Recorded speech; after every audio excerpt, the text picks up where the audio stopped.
Новосибирске маленькая сибирячка появилась на свет прямо в троллейбусе. Схватки, а затем роды у ее матери начались внезапно. Все закончилось благополучно благодаря своевременным и правильным действиям пассажирки, оказавшейся рядом.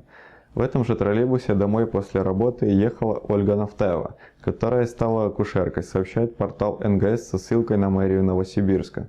Пассажирка троллейбуса номер 5, следовавшего по маршруту городской аэропорт улица Ленинградская, внезапно почувствовала боль в пояснице и рассказала об этом Ольге Нафтаевой.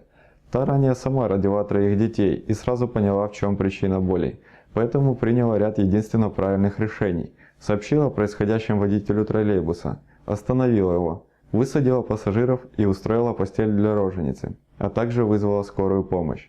Медики приехали очень быстро, но ребенок опередил их и появился на свет раньше их приезда. Сейчас мать и малышка находятся в одном из городских роддомов под наблюдением медиков. Их жизнь и здоровье вне опасности.